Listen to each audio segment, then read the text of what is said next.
여러분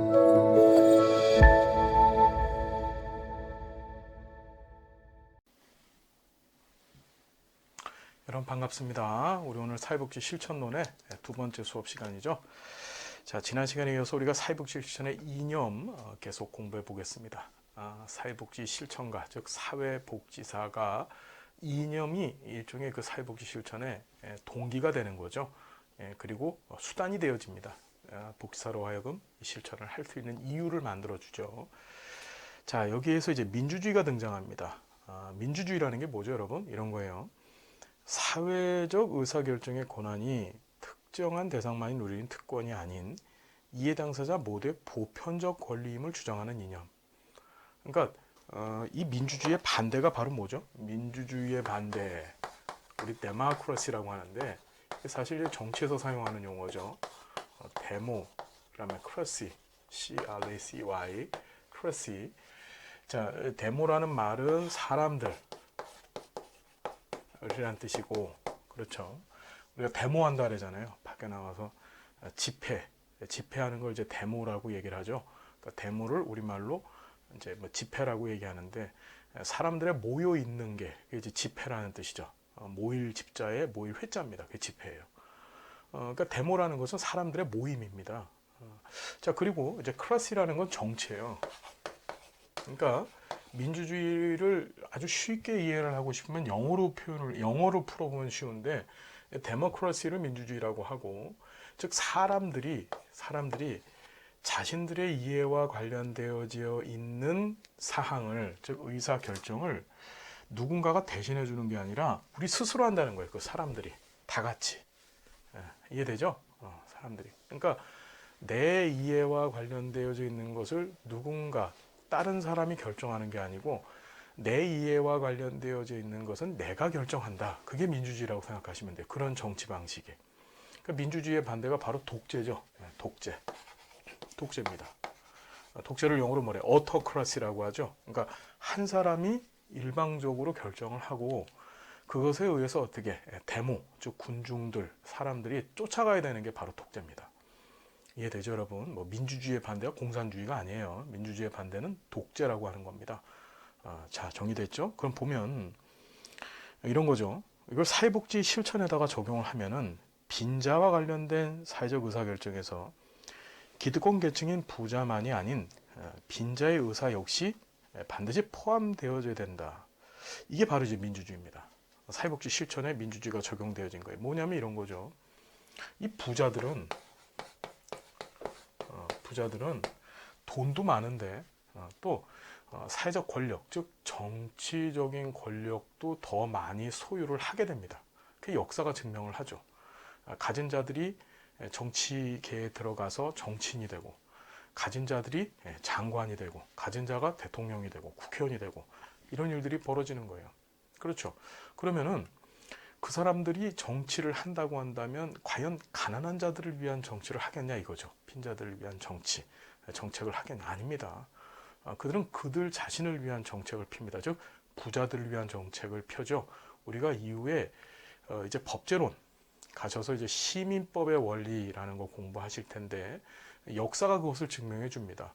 부자가 정권을 잡았었을 때, 즉 정치적 권력을 가졌을 때는 항상 자신들한테 유리한 부자들을 위한 정책을 수행을 했어요. 이해되십니까? 자, 그러면 중요한 게 부자나 빈자나 같은 사회 공간 안에서 같이 살고 있단 말이에요. 빈자들도 가난한 사람들도 같이 이 나라에서 살고 있어요. 그런데 이 빈자의 이해와 관련되어져 있는 정책을 누가 내립니까? 부자가 내려버리는 거예요. 이해되죠? 이거는 잘못됐다고 보는 거죠. 이해되나요? 우리의 삶, 즉 빈자들의 삶과 관련되어진, 우리의 이해와 관련되어진 정책은 누가 해야 되는 거예요? 우리 스스로 해야 된다는 겁니다. 그게 바로 이 민주주의가 사회복지 실천에 적용되어진 거예요. 자, 보면, 자, 그래서 다시 한번 빈자와 관련된 사회적 의사결정에서 기득권 계층인 부자만이 아닌 빈자의 의사 역시 반드시 포함되어야 된다는 게 바로 민주주의다. 자, 뒤에 가서 인보관 공부할 겁니다. 인보관 운동가들의 이념이 바로 민주주의다. 정리됐죠, 여러분? 자, 이제 다원주의입니다. 다원주의. 사회적 의사결정이 어떤 특정한 대상, 이게 부자, 그러니까 주로 엘리트들이죠. 이 사람들이 아닌 사회를 구성하고 있는 다양하고 독립적인 가치를 가진 다양한 동그라미 집게요. 이익 집단들이 서로 경쟁하고 갈등하고 그다음에 협력 이런 것들을 함으로써 이루어진다고 보는 게 다원주의입니다. 여러분, 우리가 살고 있는 세상을 한번 보세요. 별의별 사람들이 다 섞여서 살고 있죠. 그렇죠? 그렇죠.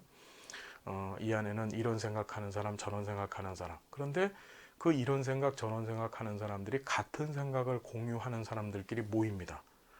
그것이 이익 집단이죠. 가장 대표적인 것이 이제 정치적 이익 집단이라고 보면 이제 정당 같은 것들이에요. 정당. 그렇죠?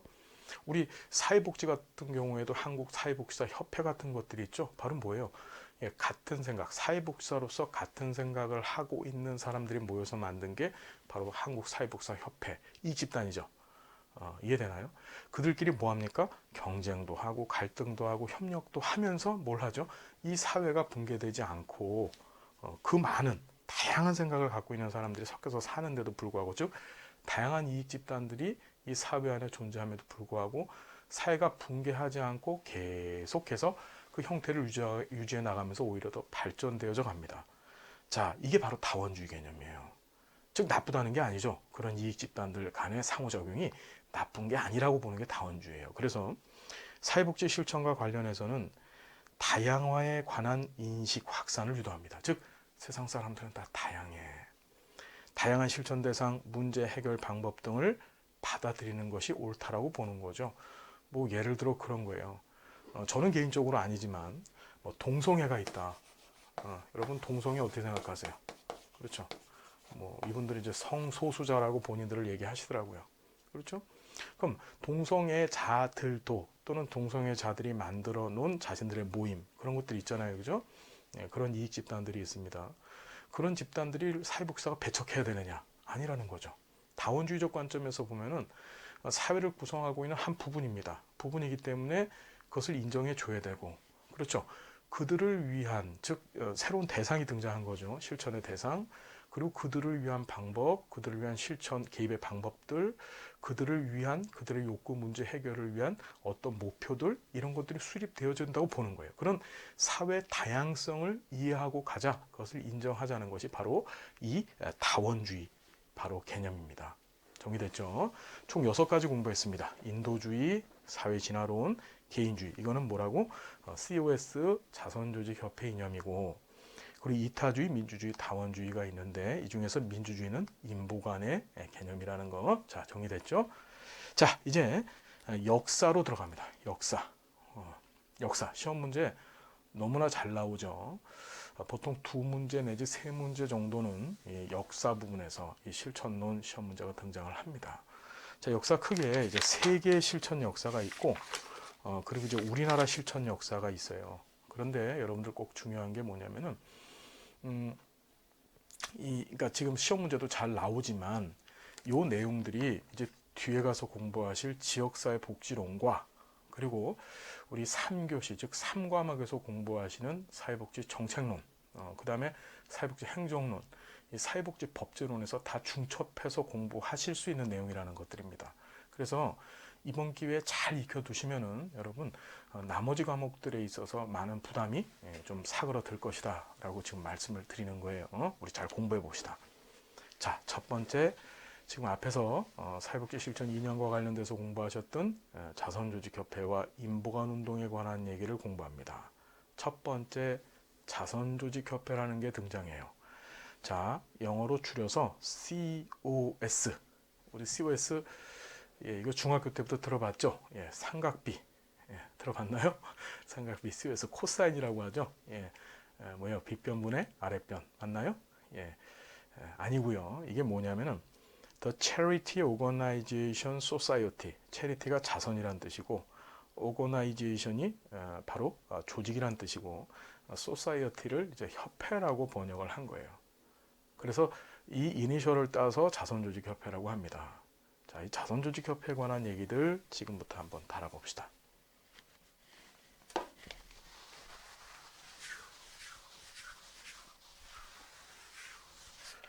자, 연도 기억합니다. 자, 1800 몇 년? 네, 69년입니다. 1869년. 몇 년? 1869년. 굉장히 중요한 연도예요. 69. 자, 1800년 후반이죠. 그렇죠? 69년. 자, 영국이라고 하는 나라가 있었어요.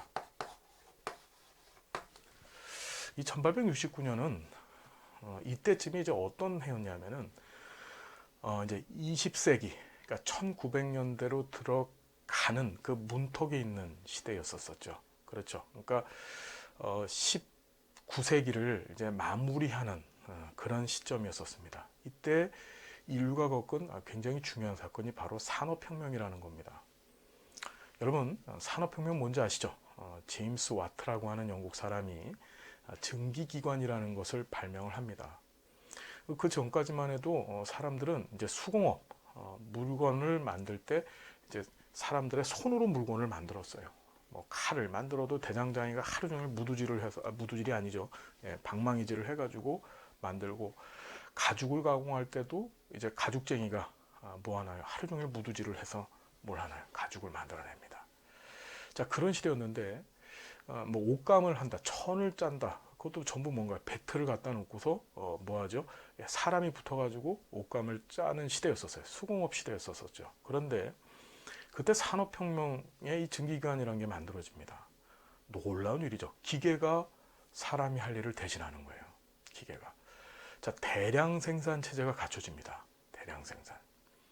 그러면서 엄청나게 많은, 기존에는 상상도 못할 만큼 생산량이 증가하고 그것에 따라서 소비도 증가하죠. 그럼 생산자 입장에서는 자신이 만든 생산품에다가 부가가치, 즉 이윤을 붙여서 팔죠. 그걸 통해서 잉여 수입을 얻게 됩니다. 바로 부자가 더 부자가 되어지는 시대가 된 거죠. 부자가 되기 위한 첫 번째 조건은 갖고 있는 자본이 있어야 되는 거예요. 왜냐하면 지금 말씀드린 것처럼 그런 증기기관, 방적기와 같은 그런 기관, 기계를 사들여야 되는데 그런 설비를 사들이려면 초도에 많은 자본이 필요합니다. 그 막대한 자본을 투자해서 그걸 가지고서 어떻게 시장에다가 제품을 대량으로 생산해내고 거기에 따른 부가가치가 발생되어져서 부자가 되는 거죠. 그러니까 부자는 더 부자가 되고 오히려 가난한 자들, 그러니까 노동자들입니다. 노동자들은 그 부자 밑에 종속되어져서 더욱더 가난해지는 시대. 그러니까 우리가 뭐냐면 이때를 한마디로 정의하면 이 빈익빈, 부익부의 시대였었어요. 더할익자죠. 가난한 사람은 점점 더 가난해지고 부유한 사람은 점점 더 부자가 되는 시대. 바로 이때가 이 1800년대 이쯤이었습니다. 자, 이때 부자들, 돈 많이 번 사람들, 그러니까 주로 생산을 많이 한 사람들이에요. 그러니까 생산, 공장이나 이런 것들을 갖고 있었던 사람들. 그러니까 그 당시에 영국이라고 하는 나라에 있어서의 주요 생산품은 주로 이제 그 모직, 그러니까 양털을 가공해서 만든 옷감이었었죠. 그렇죠. 그 양털을 가져다가 방적기라고 하는 기계에 넣어서 어떻게 천을 짜냅니다. 그걸 가지고 이제 재단을 해서 옷을 만들어 입죠. 자, 그런 공장을 갖고 있었던 사람들이 부자가 됐는데, 자, 그런 사람들이 그런 사람들의 아내들, 여자들, 그러니까 그 사장님의 아내들이 바로 중산층 귀부인이라고 우리 교과서는 얘기합니다. 중산층의 뭐라고? 귀부인. 자, 중산층이라는 말이 돈 많이 갖고 있는 사람이란 뜻이고 귀부인이라는 건 여자란 뜻이에요. 자, COS는 누가 시작했다? 돈 많은 여자들이 시작한 겁니다. 몇 년도? 1869년. 어디에서? 영국에서.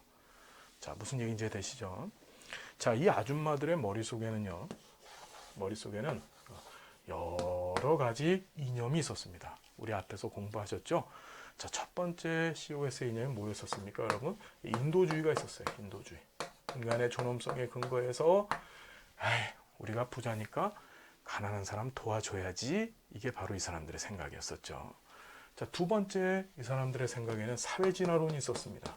이념에는. 그죠? 자, 사회진화론의 생각은 뭐였었습니까, 여러분?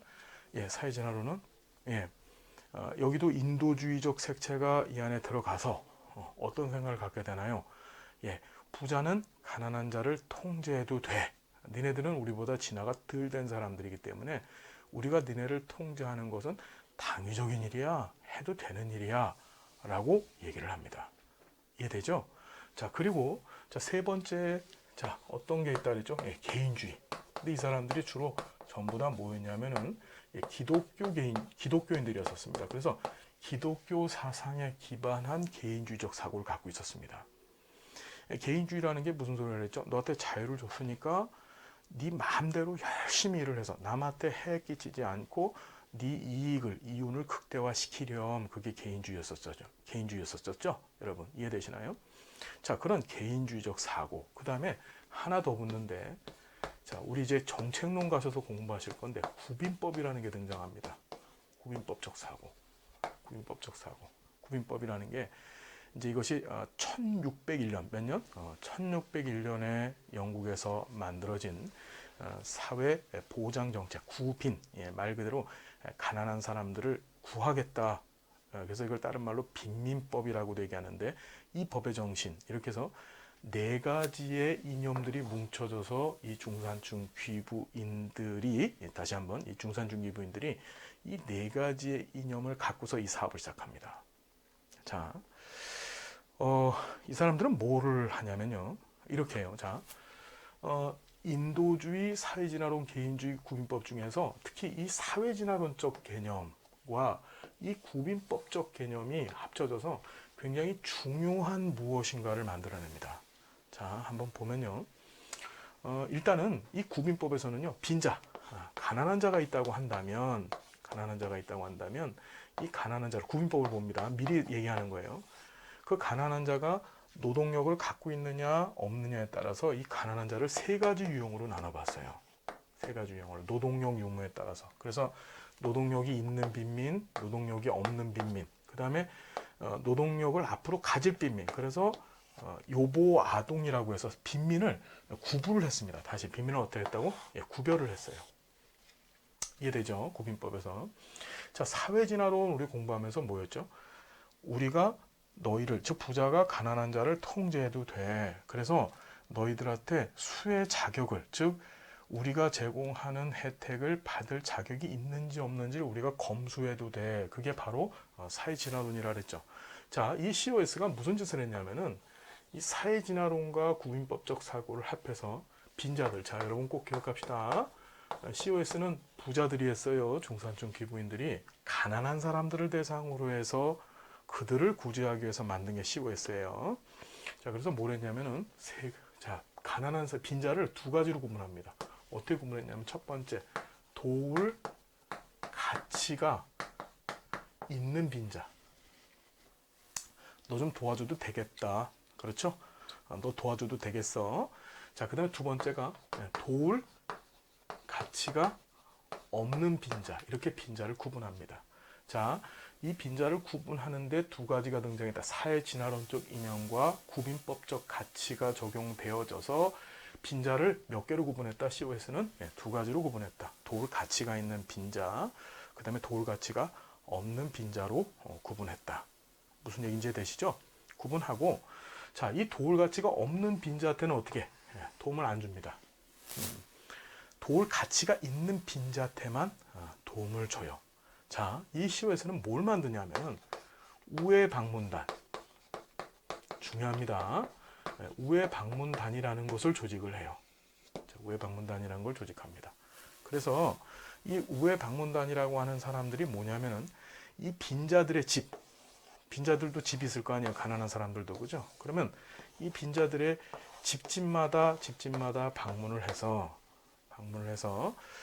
이들이 사는 형편들을 보고, 그렇죠? 형편들을 보고, 그리고 이 사람이 도울 가치가 있는 자인지 없는 자인지를 판단하고 도울 가치가 있는 자에 대해서만 어떻게 도움을 주었다는 거죠.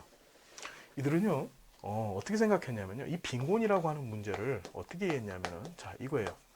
이 개인주의적 가치관에 근거해서 빈곤을 이해했습니다. 여러분, 이 개인주의는 뭐라 그랬죠, 여러분? 네가 열심히 일할 자유를 줬으니까 네가 부자가 안 되고는 네 자유, 네 노력에 따라 틀린 거야. 이게 바로 개인주의적 사고라 그랬죠. 이해되죠, 여러분? 그러면 자, 이 개인주의적 사고를 가지고서 빈곤 문제를 이해하다 보니까 어떻게 되냐면은 가난한 사람들은 전부 가난한 사람들이 빈곤하게 된 이유는 네가 게을러서예요. 네가 게을러서 넌 가난하게 된 거야. 그렇죠. 그걸 우리가 뭐라고 하냐면 개인주의적 빈곤 죄악관이라고 얘기합니다. 다시 한번 개인주의적 뭐라고? 빈곤 죄악관. 너한테 충분히 부자가 될 자유를 줬음에도 불구하고 넌 그 자유를 제대로 활용하지 못해서 지금 가난하게 된 거야. 가난하게 된 전적인 원인은 전부 너한테 있어. 그걸 바로 개인주의적 빈곤 제약관이라고 하고, 개인주의적 사고에 입각해서 COS가 즉 자선조직협회 회원들이 빈민 또는 빈곤을 이해한 기준이 바로 개인주의적 빈곤 제약관이라는 거예요. 정리됐습니까? 한번 교재를 보면, 자, 연도 봅니다. 1800 몇 년? 69년입니다.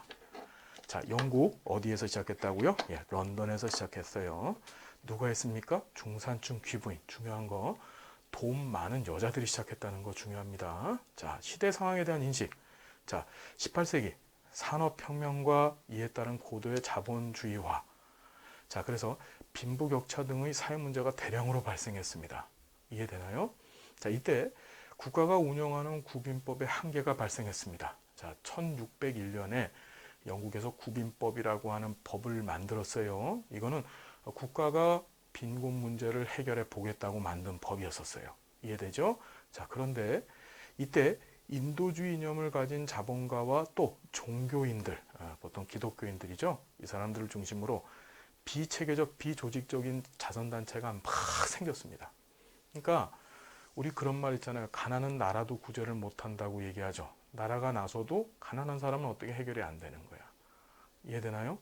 자, 그걸 이제 영국이 체험을 한 겁니다. 우리 이거 자세한 얘기는 정책론 가서 공부할 거예요. 그랬더니만 이제 뭐 하냐면은 이 산업혁명을 통해서 돈 많이 번 부자들이 나서서 우리가 가난한 사람 돕겠다. 그 인도주의였었죠. 인도주의는 앞에서 뭐라고 배웠어요? 일시적이면서도 굉장히 감정적인 거라 그랬죠. 그렇죠. 그래서 막 난립을 한 거예요. 막 자선단체가 여기저기 막 생기고 막 난리를 쳤어요. 자, 그때 자, 구제가 중복되고 낭비되는 일이 벌어진 겁니다. 무슨 소리냐면은 어떤 특정한 사람들한테만 자꾸 구제가 이루어지고 또 진짜 필요한 사람한테는 제대로 된 구제가 안 가는 일이 벌어진 거예요. 즉 자선단체는 되게 많은데, 자선단체는 굉장히 많은데 이것이 체계적으로 운영되지 못하다 보니까 좀 문제가 있다라는 인식이 생긴 거죠. 그래서 이때 이 문제가 자꾸 노골화되다 보니까 자선의 동기 약화 현상이 벌어져요. 무슨 소리냐면은 만들어졌던 자선단체들이 이거 뭐 도와줄 필요도 없겠네 이러면서 다 두 손 두 발 들고 해체되는 일들이 이 시대에 벌어진 겁니다. 이해되시죠? 자, 그때 자 보세요. 구빈법, 인도주의, 다른 말로 박애사상, 자, 사회진화론, 기독교적 개인주의를 가지고 있는 이 사람들이, 그죠? 사람들이 자, 보면은 빈민을 구분합니다. 자, 빈민 구분은 이 바로 뭐라고요? 사회진화론과 구빈법적 사고에 의해서 구분했다 그랬죠? 빈민은 어떻게 도울 가치가 있는 빈민과 도울 가치가 없는 빈민으로 구분했어요. 이 COS는요. 그리고 빈곤의 원인은 자, 개인주의적 사고에 의해서 어떻게 해요? 개인 자신한테 있다. 즉 개인주의적 빈곤 죄악관이라고 말씀드렸죠. 이런 이념을 가지고서 어떻게? 자, 보면 연도 기억합니다. 자, 1869년이에요. 요 연도 꼭 기억합시다. 자선구제 조직화와 구걸 방지를 위한 협회라는 게 맨 처음에 만들어져요. 이거 몰라도 돼요. 그냥 들어만 보십시오. 그리고 나서 같은 해에 자선조직협회가 만들어집니다. 그래서 1869년에 이 COS가 만들어졌다는 거예요. 그리고 이때 자, 우회방문단이라는 걸 조직해요. 지금 말씀드렸죠? 이 중산층 귀부인들이 우회방문단을 조직하는데 중요한 거, 이 사람들은 인도주의적 사고에 의해서 이념에 의해서 이 구제를 하는 사람들인데다가 부자예요. 그러다 보니까 돈을 받을까요, 안 받을까요? 돈 받지 않았다는 거 시험에 나왔습니다. 무급입니다, 무급. 자, 무급의 우회방문단을 조직하고, 자, 구빈법상 조직인 구빈위원회라는 게 있어요. 이거 정책론에서 공부할 겁니다. 업무 협력을 해요. 이 구빈법상 조직인 구빈위원회라는 것은 이거는 바로 뭐죠? 이거는 정부 조직이죠. 즉 국가가 더 이상 우리 힘만 갖고는 이 빈곤 문제를 해결하지 못하겠어. 그러다 보니까 어떻게 이 민간의 참여를 인정해 준 거예요. 그리고 나서 구제 신청자를 접수하고 밑줄 굽니다. 이 우회방문단을 빈곤 가정별로 파견하는 겁니다. 즉 가가호호 방문했다고 돼 있어요. 정리됐죠? 자, 사회조사를 통해서 빈자를 자, 도울 가치가 있는 빈민과 도울 가치가 없는 빈민을 어떻게 구분을 했다. 그리고 나서 도울 가치가 있는 빈민에 대해서만 어떻게 됐다. 조언하고 훈계를 통해서 교화를 했다. 자, 다시 도울 가치가 있는 빈민은 조언하고 훈계합니다. 자, 사회진화론적 관점에 있어서 자신들은, 즉 부자들은 진화가 잘 된 사람들입니다. 그렇죠. 그러니까 사회 통제, 즉 빈자를 통제해도 될 수 있는 그런 수준의 사람들이에요. 그러다 보니까 이 COS가 썼던 방법들은 뭐냐면 빈자네 집에 가서 가르쳐요. 너가 게을러 갖고 지금 요 모양 요 꼴로 사는 거거든. 빨리 이 게으름에서 벗어나야 돼. 이러면서 성경책 딱 펴놓고서 뭐라고 해요. 너 일하지 않으면 밥도 먹지 말아라라고 여기 써 있어. 알았어? 무슨 말인지 되시죠? 좀 더 자자, 좀 더 눕자. 그러면은 어떻게 된다? 빈곤이 너를 집어 삼킬 거야. 라는 말이 여기 써 있어. 그렇게 교화를 합니다. 그때 그 말을 잘 들으면 도와주고, 듣지 않으면 도와주지 않았다고 해요. 자, 보면은, 자, 민간 조직에 의해서 수행되는 자선활동 조정을 통해서, 동그라미 조정이라고 합니다. 조정에다 동그라미 칩니다. 자, 앞에서 우리 뭐 배웠냐면, 당시 시대적 분위기가 자선단체들이 막 난립하고 있었다 그랬죠. 자, 그 문제 해결을 하기 위해서 이 난립된 단체들을 하나로 규합해서 조정합니다. COS가 했던 일이 바로 그거예요. 그래서 조정해서 중복 구제로 인한 재원 낭비를 방지했다. 그래서 항상 COS 하면 생각나야 될 중에 하나가 바로 뭐라고요? 조정했다는 겁니다. 난립되어져 있었던 자선단체들을 어떻게 조정해서 그들의 중복 구제 등을 방지해서 어떻게 서비스 비용을 절약했다는 것, 전체적인 사회적 비용을 절약했다는 거죠. 자, 기본 방침은 자, 개인 차원으로 접근합니다. 가족이 아니고 집단도 아니고 개인을 대상으로 접근했어요. 그래서 빈곤 문제 해결은 빈곤 개인에 대한 교화를 통해서 가능하다고 본 겁니다. 너 지금 일해. 일하란 말이야. 일하면 너 어떻게 네 빈곤 문제에서 네가 벗어날 수 있을 거야 라고 생각했던 거예요. 그래서 빈곤 문제 해결과 관련해서 자, 밑줄 긋습니다. 공공 차원의 개입을 반대합니다. 이거 중요해요. 지금 말씀드린 것처럼 앞에서 말씀드린 것처럼 가난은 나라도 구제를 못한다고 해서 나라가 구빈법이라는 거 자 1601년부터 시작했다 그랬어요. 그러면 1601년부터 시작해서 지금 1869년이면은 근 260년 동안 운영을 했지만 그래도 빈곤 문제는 해결돼서 안 됐어. 해결 안 됐다고 본 겁니다. 이해되죠? 그래도 빈민은 없어지지 않고 계속 빈민은 생겨난다는 거예요. 이해되죠? 그래서 국가가 나서지 말아라 라고 아주 단호하게 얘기합니다. 다시 한번 COS의 이념은 뭐라고요? 국가는 복지하지 말아라. 그게 바로 COS의 생각이었어요. 그래서 보면 자, 공공지출의 삭감을 주장합니다. 무슨 말인지 되시죠? 복지하는데 돈 쓰지 말아라를 COS가 주장해요. 자, 기본 방침 보셨고요. 사회복지 실천의 영향은 자, 밑줄 긋습니다. 집집마다 방문했다 그랬어요. 그죠? 그리고 개인마다 방문했다 그랬습니다. 그리고 개인의 교화를 중심으로 했기 때문에 개별 사회 사업에 영향을 줬고 자, 지역을 단위로 해서 활동을 했습니다. 우회 방문단들이. 그래서 지역사회 복지 실천에 영향을 줬다. 두 가지 중요합니다. 개별 사회 사업과 지역사회 복지 실천에 영향을 줬다는 거. 자, 사회조사 기술 발전에 영향을 줍니다. 당연하겠죠, 여러분. 도울 가치가 있는 사람인지 도울 가치가 없는 사람인지 판단을 해야 되기 때문에 그때 이제 사회조사 어떤 통계적 기법들을 사용을 할 수밖에 없었습니다. 이후 우회 방문단은 사회복지사에 뭐가 된다? 기원이 됩니다. 우리 복지사들 사례관리라는 방법 쓰면서 가가호호 집집마다 방문하잖아요. 그죠? 그런 의미에서 우회 방문단은 사회복지사의 기원이 됩니다. 밑줄 그으세요. 여기 보면 1890년대 말에 최초로 유급 우회 방문단이 등장을 해서 자, 몇 년대? 1890년대 기억합시다.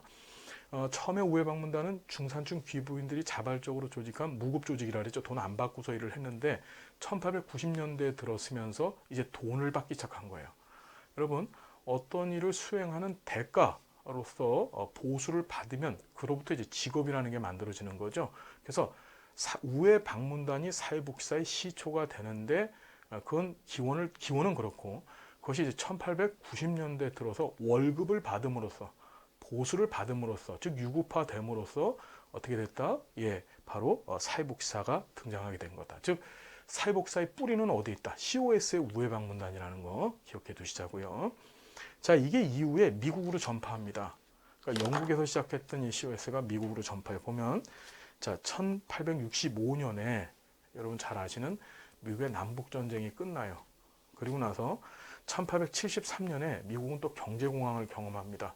자, 전쟁 끝나고 또 경제공황, 경제위기 상태를 맞이한 거예요. 그러다 보니까 또 이 미국도 그때 이제 부자, 가난한 자 갈라졌어요. 이 부자들의 이 자선단체들이 막 난립을 합니다. 자, 자선단체 난립하면 빨리 조종해줘야 되겠죠. 그래서 어떻게 하느냐. 영국 런던 COS에서 활동하던 미국인 목사들이 미국 땅에 다시 귀국해서, 자, 밑줄 긋습니다. 1877년, 몇 년이요? 예, 77년에 뉴욕주 버팔로에다가 최초로 COS를 만들어요. 자, 미국의 COS 몇 년도? 1877년 됐죠? 자, 77년에 미국 어디? 뉴욕주의 버팔로에 만든 게 미국 최초의 COS다. 자, 미국이 영국보다 땅이 크지요? 땅이 큰데도 불구하고 77 맞지 못하게 77입니다. 1877년에 COS를 후발로 영국보다 뒤늦게 만들었다는 사실 여러분 꼭 기억해 두시자고요. 자, 이제 인보관 운동부터 우리 다음 시간 하겠습니다. COS 이만큼만 알면 돼요. 굉장히 많은 내용 같죠. 그런데 이렇게 한마디로 좀 흐름을 따서 이렇게 기억을 꼭 해두시고, 어디 시험 문제 나온다고요? 얘는 실천론에서도 나오고요. 지역사회복지론에서는 반드시 나오고요. 그 다음에 정책론에서도 꼭 나옵니다. 무슨 얘기인지 아시겠죠? 이 세 과목에서는 COS 인보관 얘기가 꼭 등장을 하기 때문에 반드시 아셔야 된다는 거. 자, 정리됐죠, 여러분? 자, 어려운 거 공부하시느라 고생 많으셨습니다. 다음 시간에 우리 또 행복한 모습으로 만나 뵐게요. 여러분 감사드립니다.